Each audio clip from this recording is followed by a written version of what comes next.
रोज रोज आपल्याला नाश्त्याला तेच तेच खाऊन उपमा शिरा खाऊन कंटाळा आला असेल तर आज आपण एक वेगळ्या प्रकारचा नाश्ता तयार करणार आहोत, तेही अगदी गव्हाच्या पिठापासून. तर इथे मी 2 कप गव्हाचं पीठ घेतलेलं आहे. त्याचबरोबर एक मीडियम आकाराचा कांदा चिरून घ्यायचा, एक छोटंसं टमॅटो चिरून घेतलेलं आहे, 2 ते 3 हिरव्या मिरची चिरून घ्यायच्या. मिरच्या तुम्ही तुमच्या चवीनुसार टाकू शकता. कोथिंबीर टाकायची थोडीशी, अर्धा चमचा हळद टाकायची, चवीनुसार मीठ टाकायचं. त्याचबरोबर अर्धा कप आपल्याला बारीक रवा घ्यायचा आहे आणि व्यवस्थित असं लागेल असं पाणी टाकून आपल्याला ते बॅटर तयार करून घ्यायचं आहे. बॅटर जास्त घट्टही नाही आणि पातळही नसलं पाहिजे. तर पाहू शकता ही अशा प्रकारची कन्सिस्टन्सी आपल्याला याची ठेवायची आहे. पाहू शकता.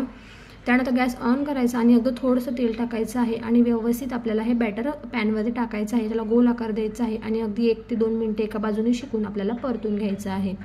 व्यवस्थित दोन्ही बाजूने आपल्याला शेकून घ्यायचं आहे. अजिबात जास्त वेळ लागत नाही आणि घरात अवेलेबल असलेल्या साहित्यांमध्ये हा झटपट नाश्ता तयार होतो. याला तुम्ही दह्याबरोबर किंवा सॉसबरोबर सर्व करू शकता. तसेच आपली रेसिपी आवडली असेल तर चॅनलला नक्की सबस्क्राईब करा.